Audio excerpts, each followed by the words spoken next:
ஆசீர்வதித்து நிச்சயமாக நான் உன்னை ஆசீர்வதிக்கவே ஆசீர்வதி 2 டைம்ஸ் சொல்றார் ஆண்டவர். ஒரு முறை இல்ல 2 முறை சொல்றார். உன்னை ஆசீர்வதிக்கவே ஆசீர்வதித்து உன்னை பெருகவே பெருக பண்ணுவேன் என்றார். கர்த்தருடைய பரிசுத்த நாமத்திற்கு மகிமை உண்டாகட்டும். இந்த மாதத்தினுடைய வாக்குத்தத்தம் நீங்க அந்த வசனத்தின் மேல இந்த மாதத்தினுடைய டேட்டை போட்டுங்க. இது இந்த மாசத்தினுடைய உங்களுக்கு வாக்குத்தத்தம். ஆசீர்வதிக்கவே ஆசீர்வதிப்பேன் 2 முறை சொல்றார். ஏன்னா மனுஷன் ஒரு காது உள்ளவன் கேட்க கடவுள் போல ஒரு காதை வாங்கி இன்னொரு காதை விட்டுடுவானதுக்காக தான் 2 டைம்ஸ் என்ன பண்றாரு ஆண்டவரே அப்ளை பண்றார். புதுசா ஒரு அம்மா வந்திருக்கிறாங்க நம்ம சபைக்கு. அங்கிருந்து தலையை சாப்பிட்டோன்னு அங்க அந்த அம்மா என்ன பார்த்துன்னு இருக்கிறாங்க. சரி, எங்க சபைக்கு வந்ததுக்காக அவங்களுக்கு சோத்திரம். கர்த்தருடைய பரிசுத்த நாமம் மகிமைப்பட்டோம்.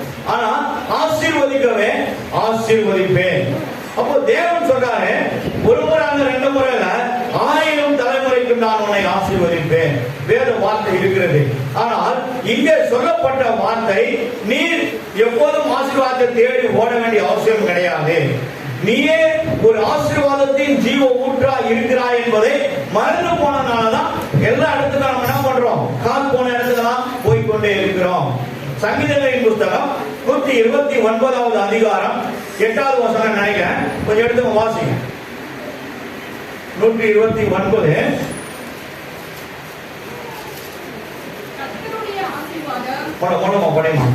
மைக் வச்சுக்கோ, முன்னாடி வாங்க. யாராவது ஒரு எடுத்து வாசிங்க. 129 8வது வசனம். கர்த்தருடைய ஆசீர்வாதம் உங்களுக்கு உண்டாவதாக. கர்த்தரின் நாமத்தினால் உங்களை நாங்கள் ஆசீர்வதிக்கிறோம் என்று இந்த பக்கம் ரோட்ல போறவங்க யாரும் சொல்ல முடியாது. ஏன்னா தேவனால் ஆசீர்வதிக்கப்பட்ட ஜனங்கள் யார் என்றால் இஸ்ரவேல் ஜனங்கள். நீங்கள் தான் ஆசீர்வதிக்கப்பட்டவர்கள். நீங்கள் ஒருவரை ஆசீர்வதித்தால் அந்த ஆசீர்வாதம் அந்த வீட்டில் இருக்கிற குடும்பத்துக்கு அது தங்கும். நீங்கள் அதை விசுவாசிக்க வேண்டும். இந்த வார்த்தை என்னை ஆசீர்வதிக்கும் என்று நீங்கள் விசுவாசிப்பீர்களானால் கண்டிப்பாக அதனுடைய ஆசீர்வாதத்தை நீங்கள் பெற்றுக்கொள்ள முடியும். பக்கத்து வீட்டிலே இருக்கிறோம், 2 4 5 வீடு 10 வீடு தண்ணி கூட இருக்கிறோம். ஆனா என்ன பண்ண முடியல, ஆலயத்திற்கு வாக்குத்தத்தத்தை கேட்பதற்கு அந்த மாதம் முழுவதுமாய் ஆண்டவர் என்னை ஆசீர்வதிக்கிறேன் ஆவலா உள்ள வந்து உட்கார்வது கிடையாது. வருமாதான் வராங்க. ஆனா நான் என்ன சொல்றேன், எல்லாருமே தேவனுடைய வாக்குத்தத்தத்தை பெற்று நாம் எல்லாரும் பிறருக்கு ஆசீர்வாதமா மாறணும் என்று தான் தேவன் விரும்புகிறார். நீ உன்னுடைய இதயத்தை நீங்க கைய வச்சு சொன்னா, நான் இன்றைக்கு யாருக்கு ஆசீர்வாதமா இருக்கிறேன் நீங்க கேட்டு பாருங்க. ஆண்டோட ஏன் தேவன் நம்மை ஆசீர்வதிக்க முடியவில்லை? ஏன் ஆசீர்வதிக்க முடியவில்லை? நீங்க தான் கேட்கணும். அதுக்கு பதில் யாருன்னா நீங்களே தான். அவரை முழு இதயத்தோடு, முழு ஆத்மாவோடு, முழு பலத்தோடு தேடுவீர்கள் என்றால் அவரை கண்டடைவீர்கள். கண்டடைச்சிட்டீங்கன்னா என்ன அர்த்தம்னா ஆசீர்வாதம் பெற்றுக்கொண்டீங்க. ஜோரம் கரங்களை தட்டுங்க, ஜோரம் தட்டுங்க, ஜோரம் தட்டுங்க. அவங்க கேட்கணும். ஜோரம் தட்டுங்க, இப்படியா தட்டுங்க, ஜோரம் தட்டுங்க. இப்ப தட்டுங்க, நீங்க தட்டுங்க. பரிசுத்த நாமத்துக்கு ஸ்தோத்திரம். நீயும் நானும் தேவன் அந்த அதிகாரத்தை என்ன பண்ணிருக்காரு, நம்ம கையில கொடுத்திருக்காரு. ஒரு வாசகம் நம்ம எடுத்து வாசிப்போம். லூக்கா நிருபம் 10ஆம் அதிகாரம் 19வது வசனத்தை வாசிங்க. இதோ சட்டங்களையும் தேர்களையும் விதிக்கவும் சத்துருடைய சகல வல்லமை மேற்கொள்ளவும் உங்களுக்கு அதிகாரம் கொடுக்கிறேன். உங்களுக்கு, யாருக்கு? எனக்கு. யாருக்கு? எனக்கு. என்ன கொடுக்குறாரு? பிறரை ஆசீர்வதிக்க. இந்த வார்த்தையினுடைய ரிசல்ட் என்ன இருக்குன்னா, அதிகாரத்தை நான் உனக்கு கொடுக்கிறேன். ஆண்டவரே இவர்களை ஆசீர்வதிங்கன்னு போய் நீங்க ஒரு வீட்டுல சொன்னீங்கன்னா அந்த வீடு ஆசீர்வதிக்கப்படும். சில பேர் வீட்டுல ஜெபிக்கிறதுனா கூட வீட்டுக்குள்ள சேர்ந்து கிடையாது. எப்படி அந்த வீடு ஆசீர்வதிக்கப்படும்? எப்படி பிறர்கள் ரட்சிப்பார்கள்? எப்படி அந்த வீட்டுல சமாதானம் நிலவும், அப்பவும் தண்ணீரும் குறைவில்லாமல் கர்த்தர் எப்படி அந்த வீட்டை போஷிப்பார்? எல்லா பைபிளும் படிச்சிருக்கலாம், எல்லா வசனத்தையும் படிச்சிருக்கலாம். என்ன உள்ள இருக்கிற எல்லா சாப்டரையும் நம்ம அப்படி லெஃப்ட் ரைட் ஆனா திருப்பி எடுத்திருக்கலாம். ஆனா அப்போ நமக்கு அந்த ஆசீர்வாதம் வரவில்லையே. ஏன் இவ்வளவு குறைபாடுகள் வீட்டுல? ஏன் ஒரு நிறைவான ஆசீர்வாதத்தை என்னால் பெற்றுக்கொள்ள முடியல? வியாதி, மருந்து, மாத்திரைகள், சின்ன சின்ன காரியம் உடனே டாக்டர்கிட்ட திரும்பி ஓடும். இருக்கின்ற இடத்தில் முழங்கால் படியிட்டு, ஆண்டவரே, தெரிந்தோ தெரியாமலோ, புரிந்தோ புரியாமலோ, அறியாமலோ நான் செய்த பாவங்களை எனக்கு மன்னிங்கன்னு சொல்லி ஒரு வார்த்தை சொல்லி பாருங்க. ஆண்டவர் கண்டிப்பா உங்களுக்கு இறங்குவார். ஒரு இறங்குகிற தேவன், உன்னை ஆசீர்வதிக்கிற தேவன், உன்னை தன் கரம் கொடுத்து கீழே விழுந்தவர்களை எழுப்பி தூக்கி நிற்க வைத்து அழகு பார்க்கிற தேவன். மறந்துவிடாது. ஆண்டவர் சொல்றார், உன்னை நான் ஆசீர்வதி, உன்னை என்ற இடத்துல உன் பேரான எழுதி பக்கத்துல டேட்டா போட்டுங்க. இந்த ஒரு மாசம் நீங்க ஆண்டவர் முகத்தை அதிகாலை தேடிட்டு ஜெபம் பண்ணி பாருங்க. உன் குடும்பம் ஆசீர்வதிக்கப்படும். உன்னால் உன் குடும்பம் ஆசீர்வதிக்கப்படும். நீங்க ஆசீர்வதிக்கப்படுவீங்க. நீங்க பிறருக்கு ஆசீர்வாதமா மாறுவீங்க. அதுக்காக ஆண்டவர் சொல்றார். இந்த வார்த்தையை நான் படிக்கிறேன், மறுபடியும் படிக்கிறேன்.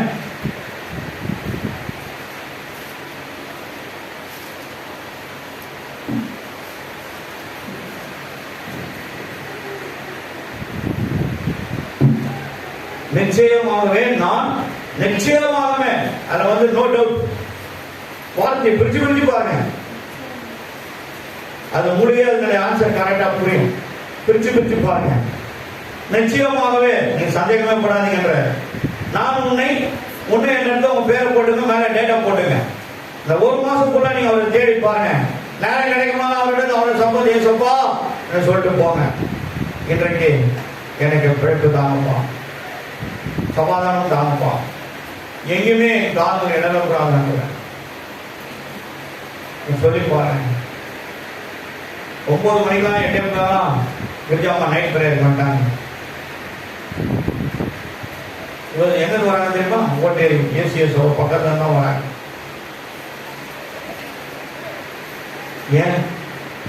அவர் மேல உள்ள அன்பு, அவர் மேல இருக்கிற வைராக்கியம். 70 வயது தாண்டிட்டாங்க. கர்த்தர் மேல இருக்கிற அந்த விசுவாச தைரியம், அவர் மேல் வைத்திருக்க அசைக்க முடியாத நம்பிக்கை, தேவன் அவர்களோடு இருக்கிறார். கால்கள் தள்ளாட விட மாட்டார், காக்கும் தேவன் ஊரங்க மாட்டார். இஸ்ரவேலை காக்கின்றவர் என்னாலும் தூங்க மாட்டார். இஸ்ரவேலை காக்கின்றவர் என்னாலும் தூங்க மாட்டார். உதவி வரும் கண்மாய் நோக்கி பார்க்கின்றேன், வானமும் வையமும் அடைந்தவரை நான் பார்க்கின்றேன். அந்த பஸ்ஸுடைய படி வைத்தார். அது எப்படிதான் இறங்குவாங்க, அவங்க எப்படிதான் ஏறுவாங்க தேவை. ஆனாலும் அவருக்குள்ள இருக்கிற தேவனுடைய அன்பின் வைராக்கியம் கால்களை நடாதபடி தேவன் அவரை நடத்தி வருகிறான். அதுவரை அழைத்து கொண்டு வந்தான், தவறியாய் கொண்டு போய் வீடு சேர்த்திருப்பாங்க. வரும்போது கூட அவங்க எந்த தடைகளும் நான் பெறக்கூடாதுன்னு சொல்லி நான் அவருக்கு அதை தோமம் போகும்போது கூட அவன் தோமம் நினைத்தான். தேவன் வைத்திருக்கிறான் அன்பு. அதனால் தான் சொல்ற ஆண்டவனை பார்த்து, நிச்சயமாகவே நான் உன்னை ஆசீர்வதிக்கிறேன். அன்பே பிரதானம். அன்பு இல்லாதவன் சபிக்கப்பட்டான். யாரிடத்திலாம் என்னுடைய அன்பு நிறைவாஇருக்கிறது, அந்த அன்பினால் உன்னை அவர் அலங்கரிக்க வல்லவனாக இருக்கிறார். ஒரு நாள் உந்தையை கண்டேனையா, நாள் என்னையும் வெறுத்தேனையா.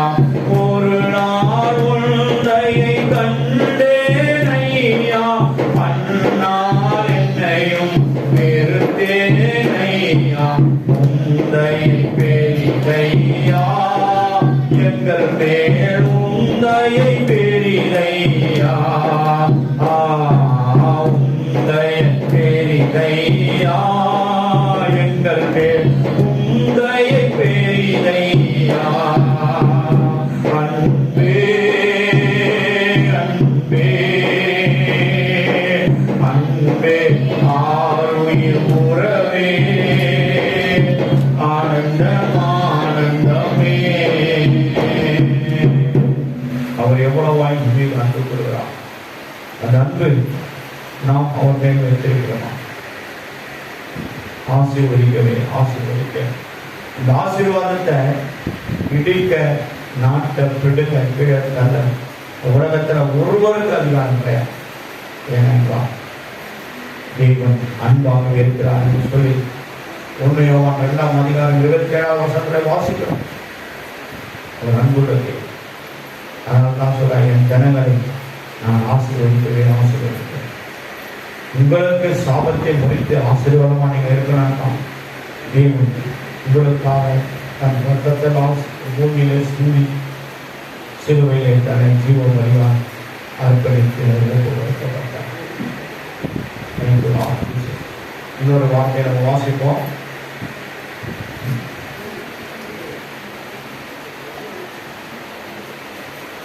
உன்னை மறுபடியும் பாருங்க. உன்னை என்ற பேரை போட்டுங்க. பெருகவே பெருக பண்ணுங்க.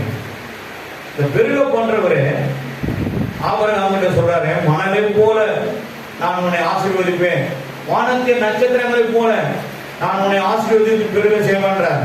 ஆனா இங்கே கொடுக்கப்பட்ட இந்த வார்த்தை யாக்கோபுக்கு உண்டானது. யாக்கோபுக்கு உண்டான வார்த்தை அவர்கள் சொல்லலாம். ஆனா எகிப்துக்கு போனது ஆபிரகாம் அல்ல, அவர் கானான் தேசத்துல இருந்தாரு. ஆனா அங்கிருந்து தான் என்ன பண்ணுது, அவருடைய சன்னதி, யாக்கோபின் சன்னதி எங்க போகுது? எகிப்துக்கு போகுது. எகிப்துக்கு போய் அங்கே அவர்கள் பலுகி பெருகினார்கள். எகிப்து ஜனங்கள் இஸ்ரவேல் ஜனங்களை கண்டு பயந்து போனார்கள், நடுங்கி போனார்கள். அங்கு அவருடைய குடும்பம் என்னாச்சு? வர்த்திக்க பண்ணப்பட்டது. அவர்கள் மிகவும் பலசாலிகளாக இருந்தார்கள். அவங்க உள்ள மருத்துவச்சிக்கு சொல்றாங்க, மருத்துவம் பார்க்கிற அந்த அம்மாமார்கள் போய் இஸ்ரவேல் தேசத்து பிள்ளைகளை பெற்றெடுக்கும்படியாய் அந்த பிள்ளைத்தாட்சிகளுக்கு அந்த குழந்தை பிரசவத்தை பார்ப்பதற்கு முன்பாக அவங்க என்ன சொல்றாங்கன்னா, அந்த ராஜா கிட்ட போய் சொல்றாங்க, ராஜா நாங்க போறதுக்கு முன்பாகவே அவர்கள் பிள்ளைகளை பெற்றெடுத்தார்கள். ஹாஸ்பிட்டல் இருக்குதா? அன்னைக்கு ஆனந்த ஹாஸ்பிட்டல் அன்னைக்கு இருக்குதா? கிடையாது. ஆனந்த ஹாஸ்பிட்டல் இல்ல, எந்த ஹாஸ்பிட்டலும் கிடையாது. தேவனே மருத்துவராக இருந்தாங்க. எல்லா பிள்ளைகளுக்கும் அவர் ஈவா இருந்து பெற செய்ய போகிறாங்க. நான் பெற செய்யாமல் இருப்பேனோ என்ற வார்த்தை அனுப்பி பிள்ளைகளை கத்தர் வர்த்திக்கப்படினான். எத்தனை லட்சம் புருஷர்கள் இருந்தாங்க? 6 லட்சம் புருஷர்கள் இருந்தார்கள். வேதத்தில் நமக்கு கொடுக்கப்பட்டிருக்கிறது 6 லட்சம் புருஷர்கள். யாத்திராமம் 12:36 6 லட்சம் புருஷர்கள். அதுக்கு முன்னாடி நீங்க பாத்தீங்கன்னா 28, 27, 28, 29, 30வது அதிகாரத்துக்குள்ள வரைக்கும் நீங்க பாத்தீங்கன்னா யாக்கோபின் சன்னதியை குறித்து நம்ம பார்க்கிறோம். அவர்கள் என்ன பண்றாரு? தன் தேசத்தை விட்டு போறாரு. எங்க போறாரு? அவருடைய மாமா வீட்டுக்கு போறார், லாபான் வீட்டுக்கு போறார். போகும் வழியில பல போராட்டங்களை சந்திக்கிறார். ஆனாலும் கர்த்தர் அவரோடு இருக்கிறார். அவருக்கு உண்டானது எல்லாம் என்ன பண்ணுவாங்க? தாய் கொடுத்ததான் திருடர்கள் வந்து கொள்ளையடித்து விட்டார்கள். ஒன்றுமில்லாமல் போறார். அப்ப என்ன எடுத்துட்டு போறார் கையில? அவர் கையில வெறும் கோல் தான். கோலும் கையுமாக பிழைக்கை சென்றார் யாக்கோபு, பெருக செய்து பெருங்கூட்டமாய் உம்மாலாகும் எல்லாம்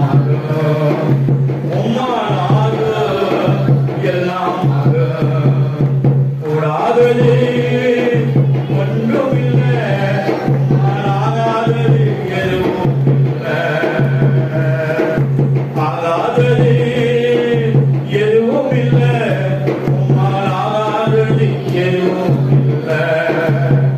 அகிலும் மழைக்கையும் உண்டாகியாய் ஆகாதது எதுவும் இல்லை, ஆகாதது எதுவும் இல்லை.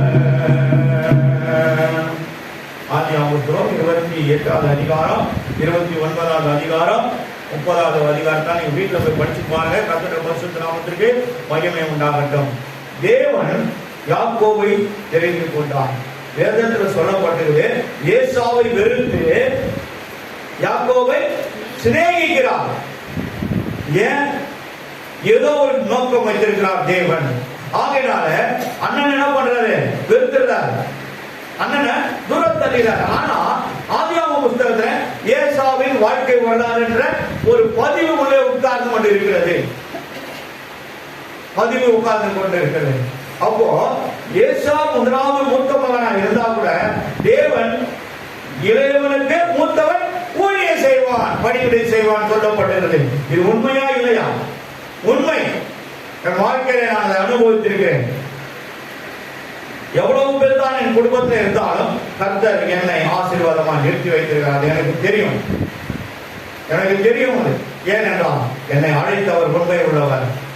இந்தியாவின் பல பகுதிகளை சுற்றி காட்டுறார். என்னைக்கும் நான் மறித்து போயிருக்கிறேன் பஞ்சாப் தேசத்தில். ஆனாலும் தேவனை நடத்த வேண்டும் என்பதற்காக என் ஜீவனை கொடுத்து மீண்டும் கொண்டு வந்திருக்கிறார். 3 லட்சம் கைப்பறைகளை இந்த தேசத்தில் விதைத்த தேவனை தெரிந்து கொண்டிருக்கிறார். 2850 விளைவிட்டு ஆண்டவருடைய சுவிசேஷத்தை அறிவிக்கும்படியாய் தேவனை தெரிந்து குஜராத் பகுதியிலே நாங்கள் போய் இயேசு வரப்போகிறார், இந்த பூமியெல்லாம் விழுந்து அழிந்து நாசமாய் கடந்து போக போகிறது, நீங்கள் மனம் திரும்புங்கள், இயேசு உங்களை நேசிக்கிறார், உங்களை ரட்சிப்பார், விடுதலையாக்குவார், ஆசீர்வதிப்பார் என்று திருத்தெருவா நாங்கள் கட்டிக்கொண்டு போய் ஆண்டவருடைய கைப்பற்றிய வினோதம் செய்தோம். 2 மாதம் கழித்து அங்கே பெரிய பூகம்பம் வந்து எல்லாரையும் அழித்து விழுங்கி போட்டது. ஒரு பட்டை தீட்டுற, வைரம் பட்டை தீட்டுகிற ஒரு பெரிய வியாபாரி அங்கே லைன்ல நின்று ஒரே ஒரு பந்துக்காக லைன்ல ரொட்டிக்காக லைன் நின்று அவர் கதறி அழுது வாங்குறார். கோடி கோடியாச்சு எல்லாம் விழுங்கி போட்டது பூமி. அன்னைக்கு வந்து அழிவுக்காக இது மேலான அழிவா இருக்கு. கர்த்தரை பரிசுத்தராமம் மகிமைப்படுவதாக. அந்த வெறும் கோலமா கைக்கரமா பிழைக்கிறதுக்காக போறாங்க. யாருக்கிட்ட? அவர் மாமனார்கிட்ட போறாங்க. ஆனா அவர் பெண்களை கட்டினாரு, வாழ்ந்தாரு. அவர் 10 முறை இந்த இடத்த விட்டு போகலாம், ஆசீர்வாதமா நினைச்சேன். ஏனென்றால் நான் ஏற்கனவே சொன்னேன், சங்கீதம் 129 8வது வசனத்துல யாரால ஆசீர்வதிக்க முடியும்? ஒரு கிறிஸ்தவன் இன்னொரு கிறிஸ்தவன் அல்லாத குடும்பத்தை ஆசீர்வதிக்க முடியும். லாபான் இயேசுவை அறிந்தவனும் அறியாதவனும் தெரியாது. ஆனால் இங்கே ரெபெக்கா குடும்பம் ஆசீர்வதிக்கப்பட்ட குடும்பம், தேவனை அறிந்த குடும்பம், ஆபிரகாமுடைய குடும்பம்.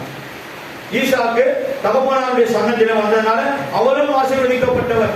ஆபிரகாமிடத்திலும் தேவன் பேசினார், ஈசாக்கிடத்திலும் பேசினார், தேவன் யாக்கோபிடத்திலும் பேசினார். ஈசாக்கிடத்துல பேசினார் எங்கேயுமே கிடையாது, எங்கேயுமே கிடையாது. ஆனால் யாக்கோபு ஜெபித்தார், இரவெல்லாம் ஜெபித்தார், முழங்கால் படிட்டு தேவ சமூகத்தில் போராடி ஜெபித்தார். தேவன் வானத்திலிருந்து இறங்கி வந்தார். இறங்கி வந்து உன் பேர் என்ன, நீ யாருன்னு கேட்கிறான். என் பெயர் இருக்கட்டும், நீங்கள் உங்களுடைய நாமத்தை எனக்கு சொல்லணும்னு கேட்கிறார். அப்போ அவருடைய நாமம் என்ன சொல்லுங்க? அவருடைய நாமம் அதிசயமானது. அந்த அதிசயமானதை தேவன் என்ன பண்ணாரு? நம்ம மேல இட்டு இருக்கிறார், முத்திரை தரித்திருக்கிறார். ஆகையினால் தான் நம்ம யாருங்க? அதிசயமானவர்கள். இந்த உலகம் எல்லாம் ஆசீர்வதிக்கப்பட்டிருக்கா, ஜனங்கள் எல்லாம் ஆசீர்வதிக்கப்பட்டிருக்கான். ஆனா நாம் ஆசீர்வதிக்கப்பட்டிருக்கோம், ஆசீர்வதிக்கப்பட்டிருக்கோம். ஒரு வேற நீ ஆசீர்வாதம் இல்லாம இருக்கலாம். ஆனா அதே ஒரு நாள்ல தேவன் தலைகளாய் மாற்றி நீ அநேகருக்கு ஆசீர்வாதம் மாறுவாய், ஜீவ ஒன்றாய் மாற்றுவாய். உன் இடத்திலிருந்து வருகிற அந்த ஜீவ ஒன்று அநேக வாய்க்காரங்களாய் அது கடந்து போகும், அநேக மக்களாய் கடந்து போகும்.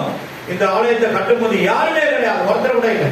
நான் என் 2 பிள்ளைங்க, மனைவி, நானே இருப்பேன். இந்த 4 பேர்கள் உட்கார்ந்து அழுவோம், செபிப்போம். 4 பேருடைய ஜெபம்தான் இனி இத்தனை பேரை உள்ள கூட்டு. தேவன் அதற்கு முன்பாகவே என் அழைத்து நீ என்ன பண்ணாரு, இந்த மாதிரி நீ ஒரு பகுதிக்கு போகணும்னு சொன்னார். இங்க நான் வந்துக்கிற நின்று இருக்கிற இடமே இது ஒரு விக்கிரக ஆராதனை தோப்பு, அக்ரகாரம். பழையாள யாராவது இங்க இருக்கிறீங்களா? பொம்மியமா தான் இருக்கு, தெரியாது. விக்கிரகாரம், அது அக்ரகாரம். இங்க வந்து பலி செலுத்தி பூஜை விட்டு என்ன பண்ணுவாங்க? ஆடு பலி கொடுப்பாங்க, கோழி பலி கொடுப்பாங்க. அந்த மாதிரியான ஒரு இடம் இங்க இருக்கிற அந்த பெரிய குளம், அதான் இங்க மெட்ரோ வாட்டர் இருக்கு. இவ்வளவு பெரிய ஆழம், 20-18 அடி பாம்பெல்லாம் நாங்க பார்த்திருக்கிறோம். செவுத்து மலை ஏறி ஒண்ணு படுத்துட்டு இருக்கு. இப்படியெல்லாம் நாங்கள் கஷ்டப்பட்டதாங்க. ஆண்டவர் எங்களை நெற்க வைத்து பழக வைத்தார். அதுக்கு முன்னாடி பயங்கர பயம், பயங்கர பயம். இடி இடிக்கும் பாருங்க.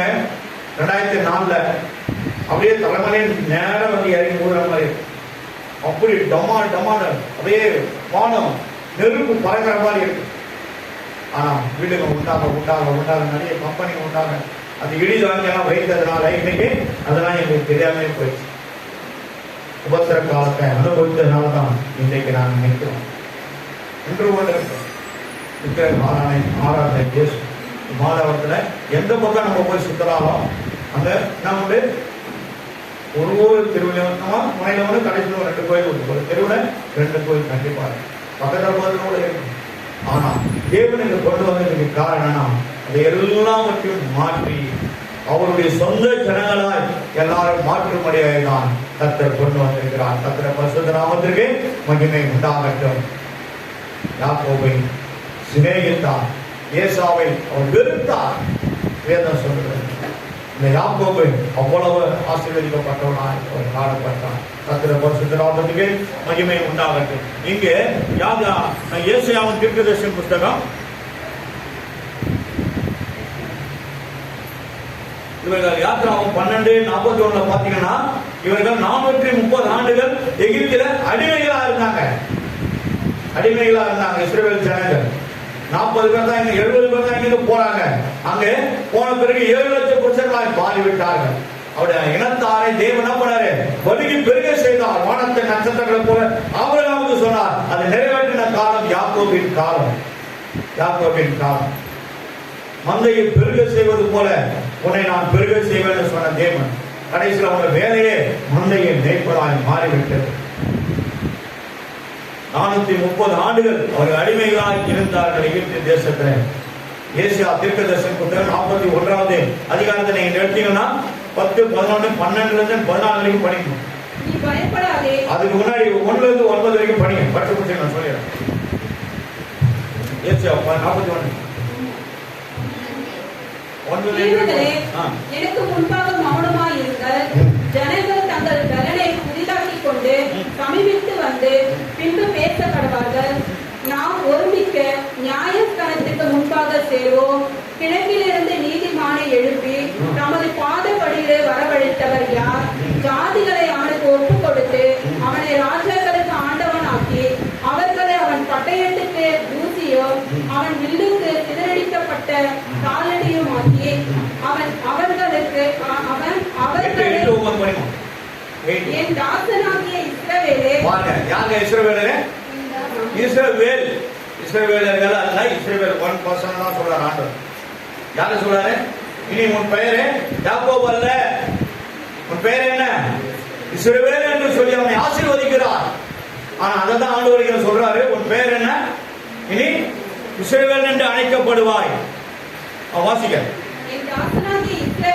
என் தாசனாகிய இஸ்ரவேலே, நான் தெரிந்து கொண்ட யாக்கோபே, நான் தெரிந்து கொண்ட யாக்கோபே, சேகதனே ஆபிரகாமின் சந்ததியே, நான் பூமியின் கடாந்திரங்களில் இருந்து உன்னை எடுத்து அதன் எல்லையில் இருந்து அழைத்து வந்து நீ என் தாசர், நான் உன்னை தெரிந்து கொண்டேன். இது யாக்கோபினுடைய அழைப்பு.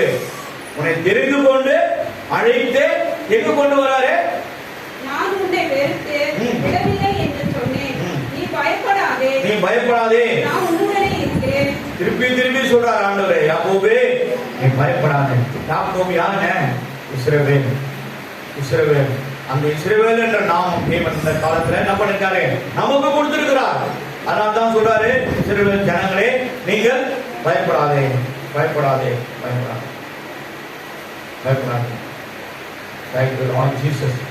ஆண்டவரே, இஸ்ரவேல் ஜனங்களாகிய எங்களை பயப்படாதே என்று சொன்ன அந்த வார்த்தை நிமித்தமா ஆண்டவர் நாங்கள் எதற்கும் பயப்பட போது அல்ல ஆண்டவர், எதற்கும் பயப்பட போது அல்ல ஆண்டவர். பலத்தினாலும் அல்லவே, பராக்கிரமத்தினாலும் அல்லவே, பலத்தினாலும் அல்லவே, பராக்கிரமத்தினாலும் அல்லவே,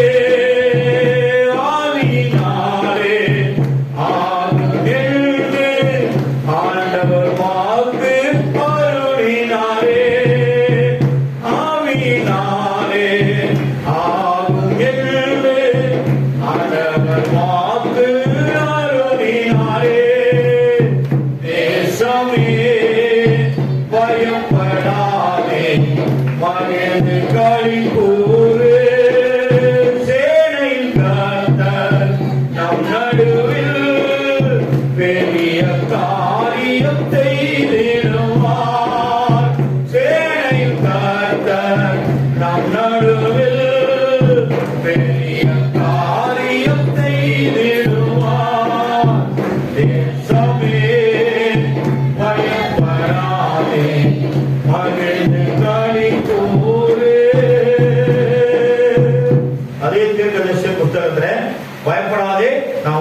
இருக்கிறேன், திகையாதே, நான் உன் தேவன். அப்ப தேவன் நம்ம கூட இருந்தாங்கன்னா, நம்ம பட்சத்தில் தேவன் இருந்தாங்கன்னா, நமக்கு விரோதமா யார் எழும்ப முடியும்? எழும்ப முடியுமா? முடியாது, முடியாது. ஏன்னா பராக்கிரமசாலிகளை முறியடிக்கிறது அவருடைய நாமம். அந்த நாமம் தரித்தேன் ஜனங்கள் என்று எரேமியா தீர்க்கதரிசி நம்மளை பார்த்து சொல்றார். என் நாமம் தரித்தேன் ஜனங்கள் சங்காரமாகிறார்கள். எதையோ நம்பி ஓடுறாங்க, எதையோ நம்பி ஓடுறாங்கன்ற. இவர்கள் என்னை நம்பவில்லை, மனிதர்களை நம்பிக்கொண்டிருக்கிறான்னு சொல்றாங்க. ஆகையினால்தான் என் நாமம் தரித்தேன் ஜனங்கள் சங்காரமாய் போய் கொண்டிருக்கிறார்கள் என்று சொல்லி வேதத்தில் நம்ம அப்படியே வாசிக்கிறோம். கர்த்தருடைய பரிசுத்த நாமத்துக்கு மகிமை உண்டாவதாக. இன்னொரு காரியத்தை பார்க்கும்போது, நான் உனக்கு சகாயம் பண்ணுவேன், நான் உன்னை பலப்படுத்துவேன், என் நீதியின் வலக்கரத்திலே உன்னை தாங்குவேன். நீதியின் வலக்கரத்தில் அவன் கரத்தினால் என்ன பண்ணுவாரா? உங்களை தாங்கி பிடிப்பென்றார். கர்த்தருடைய பரிசுத்த நாமத்துக்கு மகிமை உண்டாக. யாக்கோபின் அனைத்து ஆசீர்வாதங்களும் தேவன் யாருக்கு கொடுத்திருக்கிறார்னா நமக்கு தான். இவர்கள் என்னுடைய இஸ்ரவேலர்கள். யார் இஸ்ரவேலர்கள்னா நம்ம தான் இஸ்ரவேலர்கள், நம்ம தான் இஸ்ரவேலர்கள். கர்த்தருடைய பரிசுத்த நாமத்துக்கு மகிமை உண்டாகட்டும். ஆகையினாலே நாம் ஒரு காலத்துக்கும் பயப்படக்கூடாது, எதுக்குமே பயப்படக்கூடாது, எதுக்குமே நம்ம என்னக்கூடாது, தளரக்கூடாது. ஏனென்றால் இந்த உலகத்தில் யாருக்கும் இல்லாத இந்த வேத பொக்கிஷம் தேவன் நம்ம கையில விட்டுருக்கார். பேதுரு கிட்ட இருந்ததா? யாக்கோபு கிட்ட இருந்ததா? அப்போஸ்தலர் நடவடிக்கையில உருவாக்க தேவ மனுஷர்கிட்ட இருந்ததா? இல்ல. ஆனா நம்ம கையில இருக்கு. நம்ம எவ்வளவா ஆசீர்வதிக்கப்பட்டவர்கள்.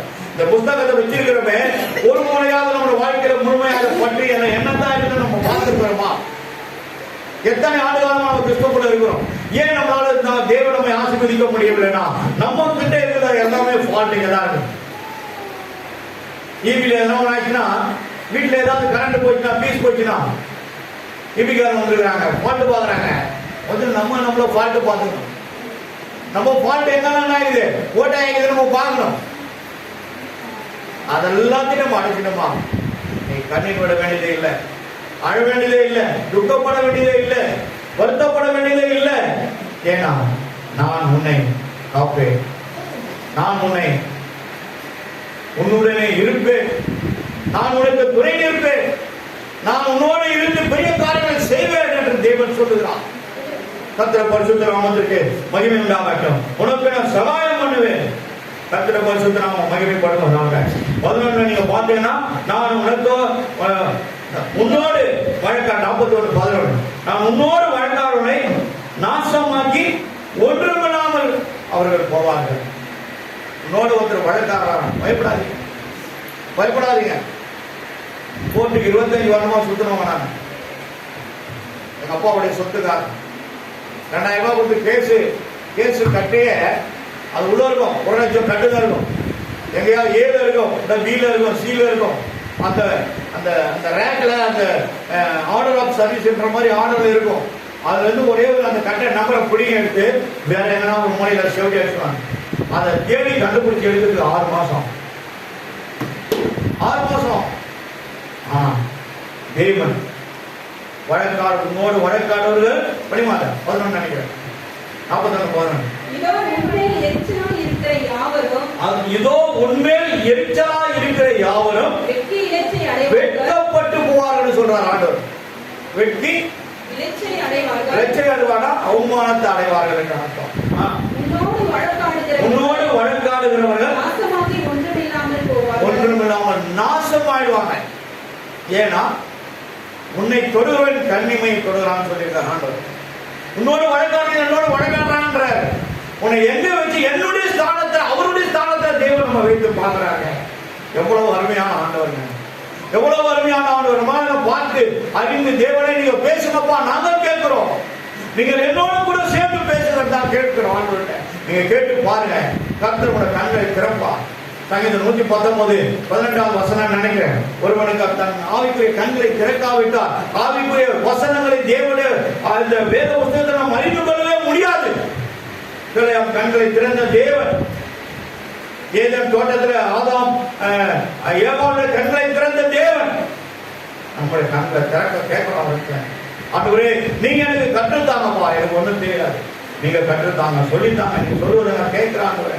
என்னோடு என்னை மறைத்து பாதியாக மனுஷன் எடுத்து என்னை மறைத்து நீங்க பேசுங்கப்பா, நீங்க பேசுங்க பேசுங்கன்னு சொல்லி கேளுங்க. கண்டிப்பா தேவன் செய்வார். வேதத்தில் இருக்கிற மறைவான ரகசியங்களை கற்றுத்தாங்கப்பான்னு சொல்லி கேளுங்க. கேட்டு உண்டா? காலேஜ் படிக்கிறீங்க, எத்தனை புஸ்தகங்களை சுமக்கிறீங்க? இந்த ஒரே ஒரு வேத புஸ்தகத்தை படிக்கிறதுக்கு அதை சுமக்கிறதுக்கு என்ன பண்ணல முடியல. சென்னையில் ஒரு அம்மா சொல்றாங்க, ஊழியம் பண்ணி ஓஹோன்னு இப்போ டாப் ஸ்டாரா இருந்தவங்க இன்னைக்கு சொல்றாங்க, எங்க உங்க பைபிள் அங்க உட்காந்து அங்கே விட்டு வந்தீங்களா? ஒருத்தர் கேட்கறாங்க, முகத்தில் இருக்கேன். அந்த அம்மா சொல்லுது, அது பின்னாடி நான் உட்காந்து, ஐயோ அதை யாருங்க சுமக்கிறது? இதை நீ சுமந்தினா கர்த்தர் குடும்பத்தை சுமப்பார், உன் குடும்பத்தை சுமப்பார், உன் பிள்ளைகளை கணவரை சுமப்பார். அவர்கள் கீழே விழமாட்டார்கள். பிரகாசமான விடிவெள்ளி நட்சத்திரமாக காணப்படுவார்கள். ஒருவேளை இருள் இருக்கிற போல தெரியலாம், ஆனா பின்னாடி போக போக தான் தெரியாத மாற்றங்கள். அதுவரை நாம் காத்துத்தான் இருக்க வேண்டும், காத்துத்தான் இருக்க வேண்டும். இதை நான் அடைவதற்கு, மந்தையை மேய்ப்பதற்கு நான் காத்திருந்த நாட்கள் 28 வருடங்கள். சீக்கிரம் வேலையை விட்டுறாண்டவரே, சீக்கிரம் வேலையை விட்டுறாண்டவரே. பிள்ளைங்களாம் இப்பதான் 5ஆம் கிளாஸ் 6ஆம் கிளாஸ் படிக்கிறாங்க, 8ஆம் கிளாஸ் படிக்கிறாங்க. ஆனா அவர்களையும் எடுத்துட்டு போய் குண்டில அந்த பெரிய ஜங்ஷன், அந்த ஜங்ஷனை ஒரு நாளைக்கு 50,000 75,000 பேர் வருவாங்க. பெரிய சிக்கோ. ஆண்டவர் சொன்னாரு, இந்த பகுதியில் குறைந்தது 10-15,000 மேலே நீங்க கைப்பற்றி கொடுத்தீங்க குடும்பமா, இதுக்குதான் உன்னை அழைத்து வந்தேன். ஆனா உனக்கு சபை இங்கே இல்லை, உன் வீட்டு மேல தான் சொன்னார். அதோடு அந்த பகுதியில் போத நான் நின்று விட்டேன். கர்த்தருடைய இந்த வேலையை நான் ஆரம்பித்தேன். நான் வேலையில் இருந்தேன். வீடுகாரமா மட்டும்தான் நல்ல ஒரு மேஸ்திரி கிட்ட ஒரு நல்ல கடையை அரேஞ்ச் பண்ணி அவங்களுக்கு அங்கிருந்து ஃபோன் பண்ண எப்போ நீங்க எடுத்துவாங்க, வேலை நடக்கும். கர்த்தர் இங்க இருந்தா, அவன் பேர் சண்முகம். ஒரு நாள் என்கிட்ட பேசி கொண்டு இருக்கும்போதே அப்படியே மயக்க சிக்கல வந்தார். மறுபடியும் அவரை நான் தான் தூக்கி இந்த படியில் இருக்க உட்கார வச்சேன். காரணம், ஒரு நாளைக்கு இந்த பகுதியில் இருக்கிற குறைந்தது 30 பேர் தூக்கிட்டு தான் அவர் வேலைக்கு போவார். அப்பவும் 3வது பொண்ணு தான் பிறந்தது. யாருக்கிட்ட இருக்குது? பிள்ளைகள் கர்த்தரால கொடுக்கப்படும் சுதந்திரம் நம்ம கிட்ட தான் இருக்கு, நம்ம கிட்ட தான் இருக்கு. எனக்கு பையன் வேணும், எனக்கு பொண்ணு வேணும், எனக்கு அவங்க வேணும், இவங்க வேணும், நடக்காது. அவருக்கு என்ன சித்தமோ ஆண்டவரே நீங்க இதை செய்யுங்கன்னு சொல்லி ஜெபம் பண்ணி பாருங்க. நீங்க கேட்பதற்கு மேலான நன்மை கர்த்தர் செய்வார். அவர் உன்னையும் என்னையும் ஆசீர்வதிக்கிற தேவன். இஸ்ரவேலே ஜனமே என்றும் இடறிட வேண்டாம். யெகோவாவன் தெய்வமானார், ஏதும் பயம் வேண்டாம். யெகோவாவன் தெய்வமானார், ஏதும் பயம் வேண்டாம். ஓங்க புயமும் பலத்த கரமும் ஒரு சொந்தமே உண்டு. தாங்கும் கிருபை தயவு இரக்கம் தாராளமாய் உண்டு. இஸ்ரவேலே ஜனமே என்றும் இடறிட வேண்டாம்.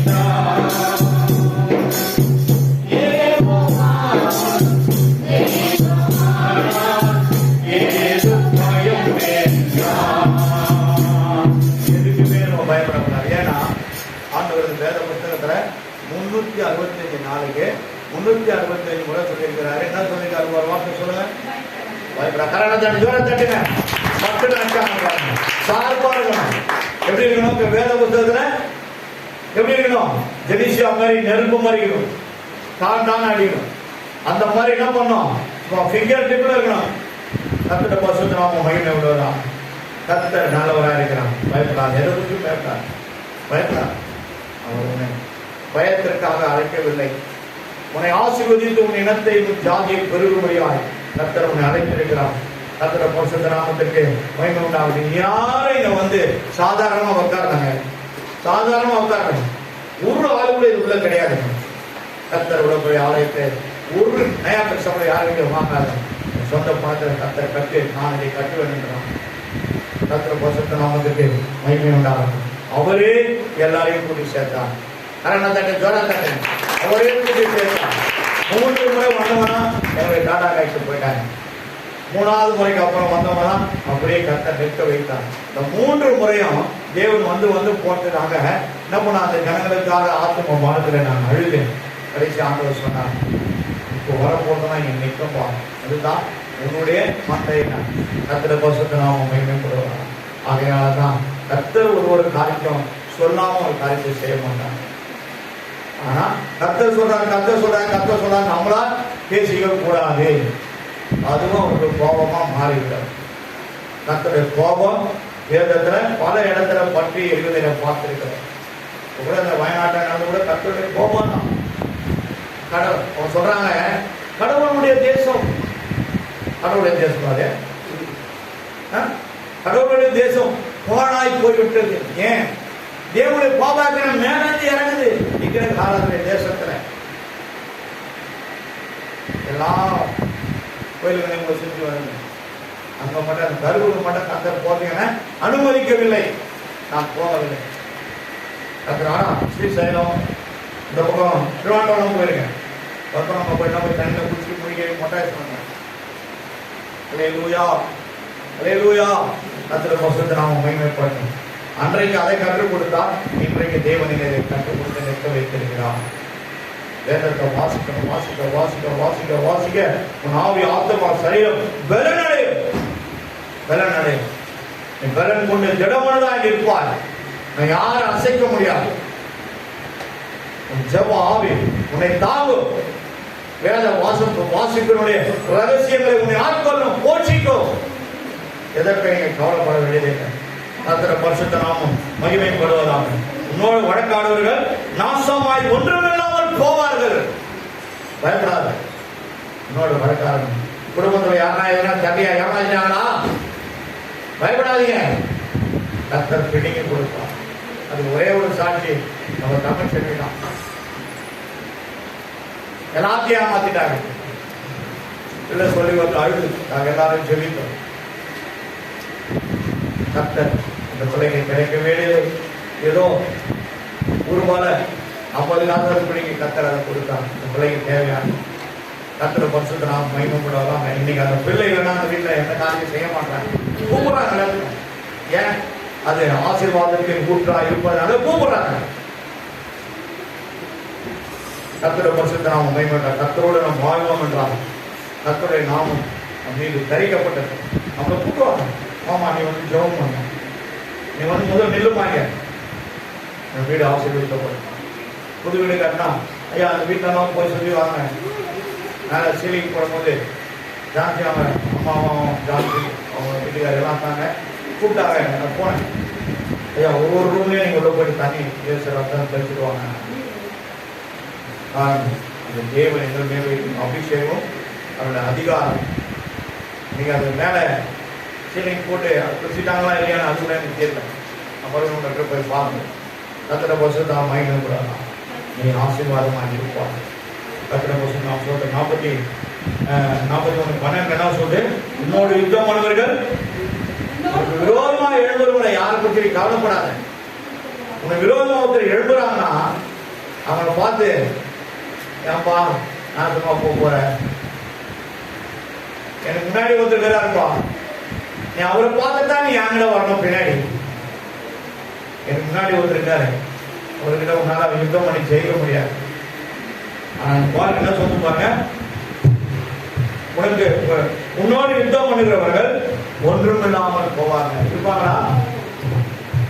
ஏன் நம்ம ஏரியால 3 பேருக்கு மேல சபைக்கு விரோதமாக இருந்தாங்க. ஏசியெல்லாம் போட்டோம், பிள்ளைங்கெல்லாம் கொடுத்தாங்க. எல்லாம் சேர்ந்து எல்லாமே மொத்தமாக அனுப்பாரு. 3 ஏசி, ஒரு ஏசி வந்து பிள்ளைங்க கொடுத்தாங்க. ஒரு நான் வாங்கினா ஒருத்தர் ஸ்பான்சர் பண்ணாங்க. போட்டெல்லாம் போட்டோம். வெளியே சவுண்ட் இல்லை. அதே ஒரு முட்டை பிரதேசம் கார்பரேஷன் அவங்களுக்கு போயிட்டு அங்கே இங்கே வருது. ஒரு ஜீப் எடுத்துன்னு வந்து ஃபைலோட அந்த சுற்றி சுற்றி வராங்க. ஏஜி சர்ச்சிலேருந்து முடிச்சுட்டு 2 ஃபேமிலி எங்களுடைய அப்பா அம்மாவை சந்திக்கிறாங்க. இங்கே ஒரே பயங்கர இறைச்சலாக சவுண்டாக ஒரு சர்ச்சை நடத்துறாங்க, அடங்க பண்ணுறாங்க, ஒரே அம்பலம் பண்ணுறாங்க.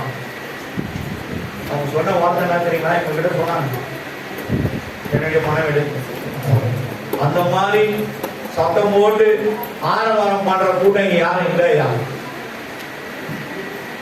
அவங்களும் 4 முறை சுத்துறாங்க. அந்த நேரம் பார்த்து நம்ம ஜெபிச்சோம், ஏதோ ஒரு காட்டுக்காக ஜெபிச்சோம், பாட்டு பாடியா கையை தட்டி ஆரவாரம் பண்ணிதான் ஒரு சவுண்ட் கேட்க அமைதியா இருந்ததுனால 3 முறை சுத்துறோம், எதுவும் ஒண்ணுமே காண்மையா வேறு எதுவும் பண்ணியிருக்காங்க. அவர் ரிப்போர்ட் எழுதிட்டார், இந்த மாதிரி இன்னும் ஒரு சவுண்ட் டிஸ்டர்பன்ஸ் ஒன்றும் கிடையாது, நாங்களே அந்த இடத்த எக்ஸ்பெக்ட் பண்ணோம் சொல்லி 3 அதிகாரிகள் கைது கொண்டாண்டு பண்ணிட்டாங்க. ஆனா கர்த்தர் இதை பார்த்தாரு, 3 பேரையும் என்ன பண்ணிட்டாரு? தனித்தனியா நியாயம் தீர்ப்பு விட்டார். நீங்க ஆளுங்க இல்லை, அவருக்கு இருப்பூர்லாக போவார்னு சொன்னார்ல, போயிட்டாங்க. நாங்க ஒண்ணுமே பண்ணல, நாங்க தான் பத்தாவ பண்ணோம். முதல் சர்ச்சை பாஸ்டர்னு நான் தான் போய் முதல் ஒரு நபருக்கு போய் ஜாப் பண்ணேன். முதல் அனைவருக்கும் தெரியும், நான் ஒன்றும் செய்ய மாட்டேன், எனக்கு முன்பாக இருக்கிற பார்த்து வருவான். அப்படியே சொல்லிட்டு நம்ம பாட்டு கடந்து போங்க, கர்த்தர் உங்களுக்காக யுத்தம் பண்ணுவான். யுத்தத்துல நீங்க ஜெயிக்க மாட்டீங்க, அவர் ஜெயிப்பார், தேவன் ஜெயிப்பார். நீங்க கஷ்டப்பட வேண்டியதே இல்லை. 14:41-13 நான் உனக்கு துணை நிற்கிறேன். கர்த்தர் நமக்கு துணை நின்றா நம்ம வருமானத்தை ஓட்ட வருமா? நம்ம குடும்பத்துல ஓட்ட வருமா? தவளை சொட்டையாகி ஓட்ட போடும், ஆனா வாழ்க்கையில ஓட்ட வரவே வராது. கடனை தட்டி ஜோரா தட்டுங்க. வாழ்க்கையை ஒரு மந்தையை போல ஒரு மேற்கோளா இருக்கு, நம்ம என்ன பண்றாரு? காக்கிறார். காக்கும் கரங்கள் உள்ளனக்கு காத்திடுவார் கிருபையாலே. காக்கும் கரங்கள் உள்ளனக்கு காத்திடுவார் கிருபையாலே. அல்லேலூயா பாடி பாடி அலைகளை நான் தாண்டிடுவேன். அல்லேலூயா பாடி பாடி அலைகளை நான் தாண்டிடுவேன். நம்புவேன் இயேசுவை, நம்புவேன் இயேசுவை, நம்புவேன் இயேசுவை, நம்புவேன் இயேசுவை. அத்திவாரம் துணிவிடாமல் ஆற்றும் நந்தை முதற்காலம். அத்திவாரம் துணிவிடாமல் ஆற்றும் நந்தை முதற்காலம். கர்த்தருக்கு காத்திருப்போர் வெட்கப்பட்டு போவதில்லை. கர்த்தருக்கு காத்திருப்போர் வெட்கப்பட்டு போவதில்லை. நம்புவேன் இயேசுவை, நம்புவேன் இயேசுவை. இப்ப மறுபடியும் அந்த வசனத்தை படிங்க. எபிரேயர் 6வது அதிகாரம். நிச்சயமாக நான் உன்னை ஆசீர்வதிக்கவே ஆசீர்வதித்து உன்னை பெருகவே பெருக பண்ணுவேன் என்றார். யாக்கோபின் ஆசீர்வாதம் அனைவரும் எல்லாம் காணப்படும். தலை மேல வலது கையை எடுத்து வைக்கும். ஆண்டவரே, உன்னை நான் ஆசீர்வதிக்கவே ஆசீர்வதிப்பேன், உன்னை பெருக பண்ணுவேன் என்று சொன்னீரே. பெருக பண்ணியும் எங்களை ஆசீர்வதிக்க தேவன் நல்லவாண்டி. இந்த யாக்கோபின் ஆசீர்வாதம் என் குடும்பத்தில், என் வீட்டின் ஒவ்வொரு அங்கத்தினர் மேலே இறங்கட்டும் ஐயா. என் குடும்பத்தை இவ்வளவாய் நீர் ஆசீர்வதிங்க ஐயா. இந்த வசனத்தின் பிரகாரம் என் குடும்பத்தை நீர் ஆசீர்வதிப்பீராக.